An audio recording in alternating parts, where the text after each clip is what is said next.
Pro 2 Alza 2026 hadir sebagai sebuah MPV moden yang direka untuk memenuhi keperluan keluarga Malaysia yang mahukan ruang luas, keselesaan tinggi dan teknologi yang praktikal dalam satu pakej yang seimbang. Model ini terus membawa identiti Alza sebagai kenderaan keluarga yang sesuai untuk kegunaan harian, perjalanan jauh dan juga aktiviti hujung minggu dengan rekaan yang lebih segar serta ciri yang lebih moden. Pro 2 Alza 2026 dilihat sebagai antara pilihan MPV paling menarik dalam kelasnya.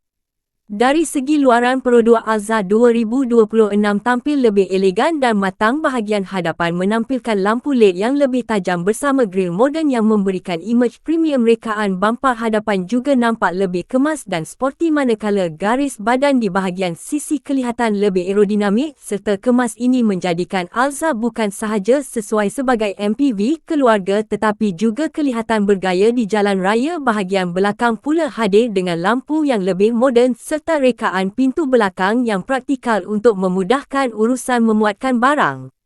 Masuk ke ruang dalaman, Pro 2 Alza 2026 jelas menunjukkan fokus utama kepada keselesaan dan praktikaliti. Kabin terasa luas dengan susun atur tempat duduk 3 baris yang sesuai untuk keluarga besar. Tempat duduk direka dengan material yang lebih selesa dan menyokong perjalanan jauh. Ruang kaki dan ruang kepala untuk penumpang hadapan, tengah dan belakang juga cukup baik, menjadikan perjalanan lebih selesa walaupun untuk tempoh yang lama. Papan pemuka pula tampil moden dengan skrin infotainment bersaiz besar yang menyokong sambungan telefon pintar untuk muzik panggilan dan navigasi. Ini memberi kemudahan kepada pemandu dan juga penumpang sepanjang perjalanan. Dari segi prestasi, Pro 2 Alza 2026 dijangka menggunakan enjin yang cekap bahan api serta sesuai untuk kegunaan harian. Enjin ini dipadankan dengan transmisi automatik yang memberikan pemanduan lancar dan mudah terutama dalam trafik bandar. Walaupun fokus utama Alza ialah keselesaan, keluarga kuasa yang ditawarkan masih mencukupi untuk membawa penumpang penuh dan barang keperluan tanpa rasa terlalu berat. Suspensi juga ditala untuk memberi keselesaan lebih baik ketika melalui jalan bandar, lebuh raya atau permukaan jalan yang kurang rata. Aspek keselamatan juga menjadi antara kekuatan Pro 2 Alza 2026.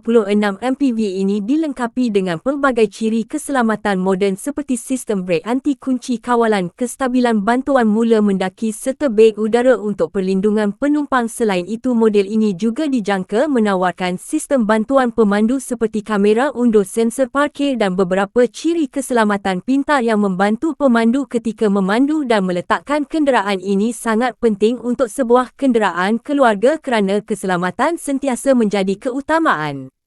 Selain ruang penumpang yang luas, Pro 2 Alza 2026 juga menawarkan ruang simpanan yang praktikal. Tempat duduk belakang boleh dilipat untuk memberikan ruang kargo tambahan apabila diperlukan. Ini sangat berguna untuk membawa beg perjalanan, barang membeli belah atau keperluan keluarga ketika bercuti. Sistem penghawa dingin yang baik bersama corong udara untuk penumpang belakang turut membantu memastikan semua penumpang kekal selesa dalam cuaca panas Malaysia. Secara keseluruhan, Pro 2 Alza 2026 merupakan sebuah MPV keluarga yang lengkap dengan reka bentuk moden, ruang dalaman luas, prestasi cekap dan ciri keselamatan yang meyakinkan. Adakah Pro 2 Alza 2026 ini MPV keluarga terbaik untuk keperluan harian anda?